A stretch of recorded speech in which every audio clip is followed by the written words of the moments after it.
నమస్తే, welcome to Suman TV. నేను మీ విష్ణు. ప్రస్తుతం నాతో పాటు ఇద్దరు యంగ్ బిజినెస్ పీపుల్ ఉన్నారు. వారే తిరుపతి రెడ్డి అండ్ కార్తీక్. చాలా చిన్న వయసులోనే స్టాక్ మార్కెట్లోని ట్రేడింగ్లోకి అడుగు పెట్టారు. అయితే అసలు ఇంత యంగేజ్లోనే స్టాక్ మార్కెట్లోకి ఎందుకు అడుగు పెట్టారు, అదేవిధంగా మార్కెట్లోకి వచ్చాక ఎటువంటి ఇబ్బందులు ఎదుర్కొన్నారు, అదేవిధంగా మార్కెట్లోకి వచ్చే ముందు కూడా ఫ్రెండ్స్ అండ్ ఫ్యామిలీ మెంబర్స్ నుంచి ఎటువంటి సపోర్ట్ తీసుకున్నారు, అదేవిధంగా బయట నుంచి ఎటువంటి విమర్శలను కూడా ఎదుర్కొన్నారు అనే విషయాల గురించి వారితో మాట్లాడి తెలుసుకుందాం. హలో తిరుపతి రెడ్డి, ఎలా ఉన్నారు? హాయ్ విష్ణు గారు, ఫైన్. And hi Karthik. నమస్తే విష్ణు గారు. సో ఏంటి అసలు ఇంత చిన్న ఏజ్లోనే మార్కెట్లోకి అడుగు పెట్టేశారు, ఏంటి, ఎక్కడ ఇన్స్పైర్ అయ్యారు? సో చిన్నప్పటి నుంచి ఏదైనా ఓన్గా చేయాలని థాట్ ఉండేది. ఎస్పెషల్లీ బీటెక్ లైఫ్లో ఆ థాట్ బాగా క్రియేట్ అయింది. బేసిక్గా నా బ్యాక్గ్రౌండ్ వచ్చేసి ఇంజనీరింగ్ బ్యాక్గ్రౌండ్ అండ్ 10th నాకు 95% ఉంది. And B Tech also good percentage, intermediate also 95% ఉంది. బట్ ఈ స్టాక్ మార్కెట్ జర్నీ స్టార్ట్ చేసినప్పుడు మా రిలేటివ్స్ కానీ ఫ్రెండ్స్ కానీ జాబ్ చేయొచ్చు కదా, ఈ రిస్కీ థింగ్ ఎందుకు ఇలా చెప్పారు. బట్ నాకేంటంటే బీటెక్ లైఫ్లో బీటెక్ సెకండ్ ఇయర్లో నేను ఓన్గా బిజినెస్ స్టార్ట్ చేశాను. ఆల్మోస్ట్ 2014 నుంచి 2020 వరకు 19 వరకు నా ఓన్ బిజినెస్ రన్ చేశాను. అందులో గుడ్ రిటర్న్స్ కూడా వచ్చాయి. ఆల్మోస్ట్ ఒక 10 lakh ప్లస్ రిటర్న్ వచ్చింది. బట్ లాక్డౌన్ వల్ల స్ట్రక్ అయ్యాం. సో ఆ టైంలో చాలామంది సజెస్ట్ చేశారు, జాబ్ చూసుకో, సాఫ్ట్వేర్కి వెళ్ళిపో, గుడ్ పర్సంటేజ్ ఉంది, స్కిల్ ఉంది, నాలెడ్జ్ ఉంది. అండ్ ఈవెన్ మా ఫ్రెండ్స్ కూడా చాలామంది చెప్పారు, లైక్ ఇలా మా కంపెనీస్లో ఇలా ఆపర్చునిటీస్ ఉన్నాయి ఇలా అని. సో బట్ నేను వచ్చి లాక్డౌన్ వల్ల చాలా నేర్చుకున్నాను, అంటే యూనిక్గా ఏమైనా చేయాలి. ప్రజెంట్ వచ్చేసి టోటల్ డిజిటల్ అనేది చాలా పాపులర్ అయింది.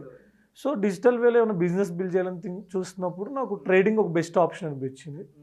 అండ్ ఆ టైంలో నాకు కార్తిక్ చాలా బ్యాక్ బోన్గా ఉన్నాడు.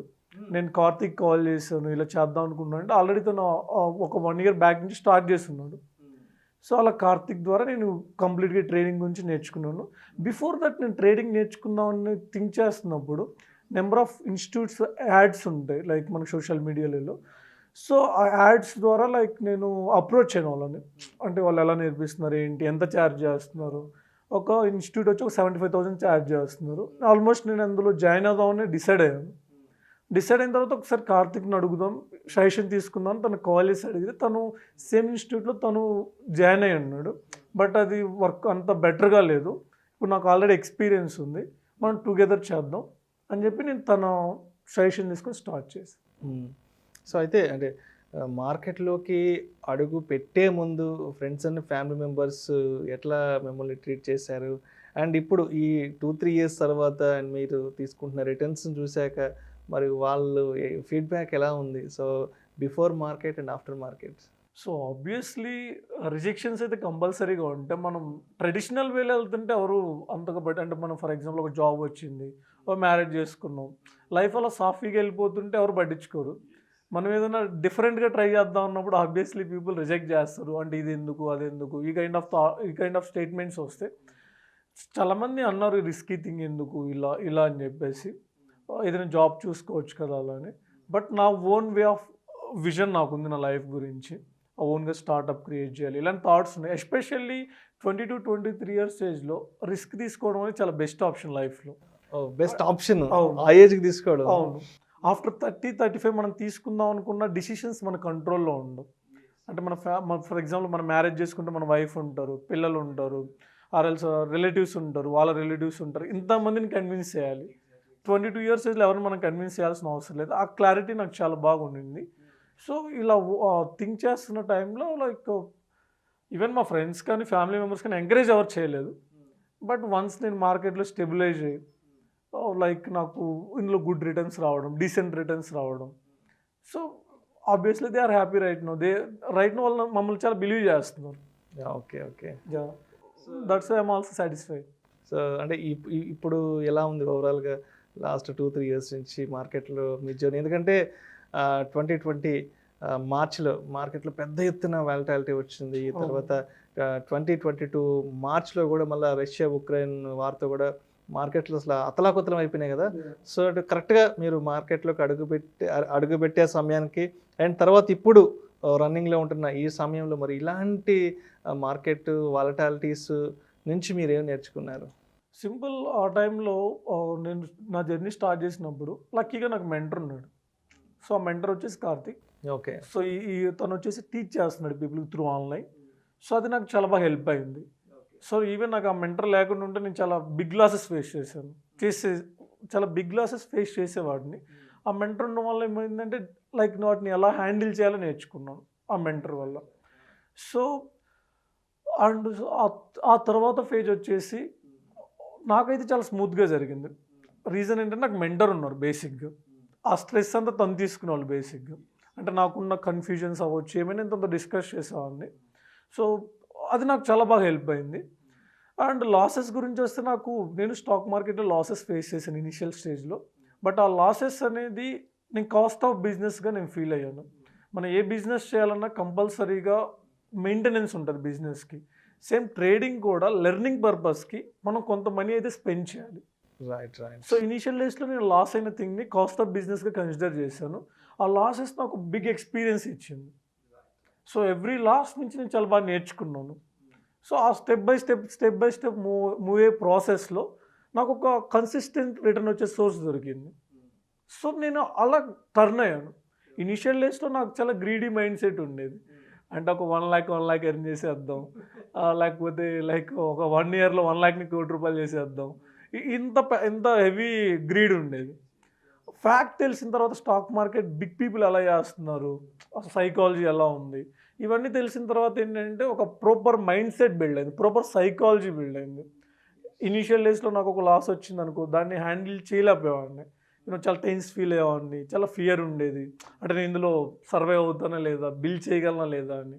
రైట్ నౌ ఆ గ్రీడీ మైండ్ సెట్ అంతా ఓవర్కమ్ చేసి ఒక స్టేబుల్ మైండ్ సెట్ క్రియేట్ చేసుకుని, అంటే లాసెస్కి ప్రాఫిట్స్కి సంబంధం లేకుండా నేను ఎలా మూవ్ అవ్వాలి, ఒక లాస్ వచ్చినప్పుడు దాన్ని ఎలా హ్యాండిల్ చేయాలి, ప్రాఫిట్ వచ్చినప్పుడు దాన్ని ఎలా హ్యాండిల్ చేయాలి. సో ఈవెన్ లాస్ వచ్చినా ప్రాఫిట్ వచ్చినా నేను కంపల్సరీగా ఒక ప్రాపర్ ఎక్స్పీరియన్స్ అయితే గెయిన్ చేస్తాను. రైట్. అది నాకున్న డిఫరెన్స్ ఇనిషియల్ డేస్కి ఇప్పటికి. సో మొత్తంగా చూస్తే అప్పటికి ఇప్పటికి అంటే 2 yearsకి ముందు 2 years తర్వాత మీలో ఉన్న మెచ్యూరిటీ లెవెల్స్ని మీరు మార్కెట్ వైపు డెవలప్ చేసుకున్నారు. రైట్.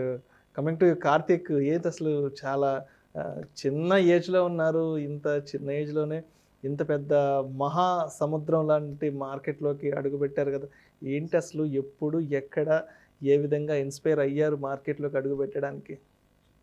అంటే ఇన్స్పిరేషన్ అంటే పర్టికులర్గా ఏం లేదు sir. Even like Tirupati Reddy ఎలా అయితే బిజినెస్ స్టార్ట్ చేశారో, సో నేను ఒక సర్టెన్ బిజినెస్ చేస్తూ నేను కొన్ని ప్రాజెక్ట్స్ చేసేవాడిని చదువుకుంటూ. నాకు ఎప్పుడైతే ఫ్రీ టైం ఉంటుందో ప్రాజెక్ట్స్ చేసి మనీ ఎర్న్ చేయడం. సో ఆ ఫ్రీ టైం నేను యూటిలైజ్ చేయడం స్టార్ట్ చేశాను. సో స్లోగా ఒకరోజు యూట్యూబ్లో ఒక యాడ్ చూసాను ట్రేడింగ్ గురించి. లైక్ ట్రేడింగ్ చేస్తూ కూడా మనం పార్ట్ టైం ఇన్కమ్ జనరేట్ చేయొచ్చు అని. సో అప్పట్లో నాకు ట్రేడింగ్ గురించి పెద్దగా నాలెడ్జ్ ఏం తెలియదు, స్టాక్ మార్కెట్ ఎలా ఫంక్షన్ అవుతుందో కూడా తెలియదు. జస్ట్ ఆ ట్రేడింగ్ చూసి ఒక డిమార్ట్ అకౌంట్ ఓపెన్ చేస్తాను, బ్లైండ్ ఒక 50,000 తీసుకొచ్చి బ్లైండ్కి ఇన్వెస్ట్ చేయడం స్టార్ట్ చేశాను. సో ఫస్ట్ ఒక 10 days బాగానే ప్రాఫిట్ వచ్చింది. సో 10 days ప్రాఫిట్ వచ్చిన తర్వాత 11th day ఈ 10 days ఎంతైతే ప్రాఫిట్ వచ్చిందో ఆ ప్రాఫిట్ మొత్తం పోగా మళ్ళీ నెక్స్ట్ 2 daysలో క్యాపిటల్ కూడా పోయింది. మొత్తం జీరో మొత్తం 12 daysలో మొత్తం కంప్లీట్ చేంజ్ అయిపోయింది. సో దెన్ అప్పుడు నాకు అర్థమైంది ఏంటంటే వాళ్ళు యూట్యూబ్లో సెర్చ్ చేయడం స్టార్ట్. నేను ఎందుకు ఫెయిల్ అయినా యూట్యూబ్లో సెర్చ్ చేయడం స్టార్ట్ చేశాను. అప్పుడు యూట్యూబ్లో చాలా వీడియోస్లో అట్రాక్టింగ్ థంబ్నెయిల్స్ ఉంటాయి. 100% వర్కింగ్ స్ట్రాటజీ, ఈ ట్రిక్ ఫాలో అయితే మీరు కోట్లు సంపాదిస్తారు, సో లెట్స్ ట్రై. ఆల్రెడీ ఏమీ తెలియకుండానే ఒక 10 days ప్రాఫిట్ వచ్చింది, ఈ ట్రిక్స్ ఫాలో ట్రై చేద్దామని అగైన్ మళ్ళీ మనీ ఇన్వెస్ట్ చేయడం, అది ఫాలో అవడం, అందులో మనీ లూజ్ అయింది. అగైన్ తర్వాత కొంతమంది టెలిగ్రామ్ ఛానల్స్లో కాల్స్ ఇస్తున్నారు, అడ్వైజరీ కాల్స్ ఇస్తున్నారు అని తెలిసి వాళ్ళ అడ్వైజరీ సర్వీసెస్ ఫాలో అయ్యాను, అక్కడ మనీ పోయినాయి. సో మళ్ళీ అగైన్ ఒక యూట్యూబ్ ఛానల్లో ఒక ట్రేడింగ్ ఇన్స్టిట్యూట్ గురించి తెలుసుకుని, ఆ ట్రేడింగ్ ఇన్స్టిట్యూట్ లైక్ అందులో ప్రొఫెషనల్ కోర్స్ తీసుకుంటే బెటర్ కదా అని ఫీల్ అయ్యి ఆల్మోస్ట్ నేమైతే చెప్పను, nearly I invested 80,000 for course. 80,000 stock market course నేర్చుకోవడానికి 80,000 ఇన్వెస్ట్ చేశాను. సో ఆల్మోస్ట్ జాయిన్ అయిన 1 week 10 daysకి అది యూజ్లెస్ అని నాకు అర్థమైపోయింది, బికాజ్ వాళ్ళు అట్లీస్ట్ బేసిక్స్ కూడా చెప్పట్లేదు. సో దెన్ నాకు అక్కడ టైం వేస్ట్ అనిపించింది, బికాజ్ రాదర్ దెన్ నేను ఎంత ఇన్వెస్ట్ చేసాను పక్కన పెట్టేస్తే నేను ఇంకా ప్రొసీడ్ అయితే నా టైం వేస్ట్ అని అర్థమైపోయి then I started learning by myself. So కంప్లీట్గా నా ఓన్గా స్టార్ట్ చేశాను, బుక్స్ చదవడం.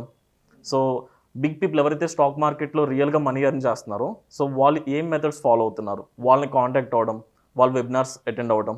సో కంప్లీట్గా వాళ్ళ ఎక్స్పీరియన్స్ తీసుకుని కంప్లీట్గా నా ఓన్గా ఒక ట్రేడింగ్ సిస్టమ్, నా మైండ్ సెట్ తగ్గట్టు ఒక ట్రేడింగ్ సిస్టమ్ బిల్డ్ చేసుకున్నాను. సో ఫైనల్లీ ఇప్పుడు నా ఓన్ కమ్యూనిటీ అయితే స్టార్ట్ చేశాను. And I have very good team.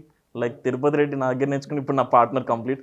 So ఇప్పుడు నేనైతే కంప్లీట్గా యూట్యూబ్ వీడియోస్ చేయడం కానీ, ట్రేడింగ్ చేయడం, లైక్ క్లయింట్స్ పోర్ట్ఫోలియోస్ హ్యాండిల్ చేయడం నేను చూసుకుంటే, తిరుపతి రెడ్డి వచ్చేసరికి స్టూడెంట్స్ క్లాసెస్ ఇవ్వడం, లైక్ వాళ్ళకి ఏమైనా పర్సనల్ మెంటర్షిప్ సర్వీసెస్ చూసుకుంటారు. సో ఇలా షేర్ చేసుకుంటున్నాం. సో అయితే మీరు డిగ్రీ చదువుతున్నప్పుడే మార్కెట్లోకి అడుగు పెట్టేశారు కదా, మరి అంతే ఆల్మోస్ట్ డిగ్రీ అంటే ఒక 20-21 ఆ ఏజ్కి మీరు మార్కెట్లోకి రావాలనుకున్నారు. మరి ఫ్రెండ్స్ అండ్ ఫ్యామిలీ మెంబర్స్ నుంచి ఎటువంటి సపోర్ట్ అందింది, అదేవిధంగా ఎటువంటి విమర్శలను కూడా మీరు ఫేస్ చేశారు? అంటే ఫస్ట్ థింగ్ నేను ఇప్పుడు ఎలా ఉంటాను, నేను ఏదైనా స్టార్ట్ చేసినప్పుడు ఎవరికి చెప్పను. That's a good thing. Actual నా పేరెంట్స్ కూడా అంటే వాళ్ళకి ఏదో చేస్తున్నానని తెలుసు కానీ ఎగ్జాక్ట్గా స్టాక్ మార్కెట్లో ట్రేడింగ్ చేస్తున్నాను నేను చెప్పలేదు. ఫస్ట్ నాకు క్లారిటీ వచ్చి మార్కెట్ మీద గ్రిప్ వచ్చిన తర్వాత, సో నేను ఇక్కడ కన్సిస్టెంట్గా నేను స్టేబుల్ అవ్వచ్చు అని చెప్పిన తర్వాత అప్పుడు లైక్ నాకు అనిపించినప్పుడు అప్పుడు నేను చెప్పాను పేరెంట్స్కి. ఫస్ట్ కంగారు పడ్డారు, ఫ్యామిలీ మొత్తం రిజెక్ట్ చేశారు, కొంచెం చిన్న గొడవలా కూడా జరిగింది. సో తర్వాత రిటర్న్స్ చూసిన తర్వాత మా ఫాదర్ రిలీజ్ అయ్యారు. సో డెఫినెట్లీ మా ఫాదర్ అయితే నాకు చాలా బాగా సపోర్ట్ చేశారు. సో నాకైతే కంప్లీట్ 100% పేరెంట్స్ సపోర్ట్ ఉంది. సో ఇప్పుడైతే నాకేం రిజెక్షన్, బికాజ్ ఇప్పుడు నేను ప్రూవ్ చేసుకున్నాను కాబట్టి దే ఆర్ సాటిస్ఫైడ్. సో మరి లాస్ట్ 3-4 ఇయర్స్ నుంచి ఎలా ఉంది జర్నీ? అండ్ లాస్ట్ 3-4 ఇయర్స్లో పర్టికులర్లీ చెప్పాలంటే 2020 పాండమిక్లో మార్కెట్లో పెద్ద వాలటాలిటీ వచ్చింది. తర్వాత 2022 స్టార్టింగ్లోనే మనకి ఫిబ్రవరి ఎండింగ్ మార్చ్కి అంతా కూడా రష్యా ఉక్రెయిన్ వార్ వచ్చి ఇంకొక పెద్ద సంక్షోభాన్ని మనం చూడాల్సి వచ్చింది కదా. సో మరి ఎటువంటి పాఠాలు నేర్చుకున్నారు ఇటువంటి మార్కెట్ వాలటాలిటీ నుంచి? ఇనిషియల్ లెవెల్లో నేను ఫేస్ చేసిన biggest volatility market corona crash, Covid crash. So ఆ పర్టికులర్ టైం పీరియడ్లో నాకైతే ఎవరు మెంటర్ లేరు.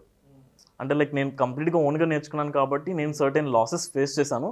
బట్ నేను చేసిన బెస్ట్ పార్ట్ ఏంటంటే నేను ట్రేడింగ్ జర్నల్ మెయింటైన్ చేస్తాను. అంటే ఎవ్రీడే నేను తీసుకున్న ప్రతి ట్రేడ్ నోట్ చేసుకునేవాడిని. ఓకే. సో నేను ఎందుకు ఎంట్రీ తీసుకున్నాను, ఎంట్రీ తీసుకోవడానికి రీజన్ ఏంటి, అందులో ప్రాఫిట్ వస్తే ఎందుకు ప్రాఫిట్ వచ్చింది, లాస్ వస్తే ఎందుకు లాస్ వచ్చింది. సో ఆ మిస్టేక్స్ని నెక్స్ట్ టైం రిపీట్ చేయకుండా నేను ఆ కేర్ అయితే తీసుకున్నాను. సో అలా లైక్ నా ఓన్ ఎక్స్పీరియన్స్ నుంచి నేను లైక్ రికవర్ అవుతూ, సో రీసెంట్గా ఒక బిగ్ క్రాష్ అయితే వచ్చింది. అండ్ లైక్ అదైతే నాకు పెద్ద ఇంపాక్ట్ అవ్వలేదు, బికాజ్ నాకు ఆల్రెడీ ఎక్స్పీరియన్స్ ఉంది కాబట్టి అది ఎలా హ్యాండిల్ చేయాలో తెలుసు కాబట్టి. సో సేఫ్గా అయితే రిటర్న్స్ వచ్చినాయి. అదేవిధంగా తిరుపతి రెడ్డి గారు లాస్ట్ 2 ఇయర్స్ నుంచి కోవిడ్ పాండమిక్ తర్వాత నుంచి చాలామంది పెద్ద ఎత్తున కొత్తగా మార్కెట్లో అడుగు పెడుతున్నారు. కొన్ని కోట్ల డిమాట్ అకౌంట్లు ఓపెన్ అవుతున్నాయి. మరి అండ్ మీలాగానే కొత్తగా మార్కెట్లోకి అడుగుపెట్టే వాళ్ళకి మీరు ఎటువంటి సలహాలు సూచనలు తెలియజేస్తారు? సో ఎవరైనా కొత్తగా మార్కెట్లో వచ్చినప్పుడు ఫస్ట్ 3 to 6 months టైంని ఇవ్వండి మార్కెట్కి నేర్చుకోవడానికి. సో వాట్ ఈజ్ చాటింగ్ ఏంటి, ప్రైస్ యాక్షన్ ఏంటి, క్యాండిల్ స్టిక్స్ ఏంటి, అండ్ బేసిక్ థింగ్స్ అన్నీ నేర్చుకోవడానికి కొంచెం టైం ఇవ్వాలి. అండ్ ఫస్ట్ వచ్చి ఈక్విటీ సెగ్మెంట్లో ట్రేడ్ చేయండి. అంటే ఒకేసారి వచ్చేసి ఒక 1 lakh 2 lakh తీసుకొచ్చి డెరివేటివ్ సెగ్మెంట్ సోషల్ మీడియాలో బిగ్ స్క్రీన్ షాట్స్ కనపడుతూ ఉంటాయి, అవన్నీ జస్ట్ ప్రమోషనల్ స్క్రీన్ షాట్స్ అనమాట. అలా కాకుండా మీరు ఒక సిస్టమేటిక్ వేలో ఫస్ట్ ఈక్విటీ సెగ్మెంట్ ఒక 3 months టైం స్పెండ్ చేశారు, బేసిక్ మార్కెట్ గురించి బేసిక్ అవేర్నెస్ వచ్చింది. ఆఫ్టర్ దట్ ఆ తర్వాత డెరివేటివ్ షిఫ్ట్ అవ్వండి. ఆ తర్వాత like what ever you want. After 6 months తర్వాత బిగ్ క్యాపిటల్ తీసుకోండి. ఫస్ట్ ఎవరు ఒక బిగ్ క్యాపిటల్తో ఎవరు రావద్దు. ఫస్ట్ 6 months టైం ఇచ్చి మీకు కాన్ఫిడెన్స్ వస్తాయి. ఆఫ్టర్ దట్ బిగ్ క్యాపిటల్తో మూవ్. సో అది నీ suggestion. Right. Thank you so much Tirupati Reddy garu and Karthik గారు. సో స్టాక్ మార్కెట్లో మీ ఎక్స్పీరియన్సెస్ గురించి, అదేవిధంగా ఇనీషియల్ డేస్లో మీరు ఎటువంటి మార్కెట్ వాలటాలిటీని ఫేస్ చేశారన్న విషయాల గురించి కూడా మా ప్రేక్షకులకు చక్కగా తెలియజేస్తే థ్యాంక్ యూ సో మచ్ అండి. Thank you sir.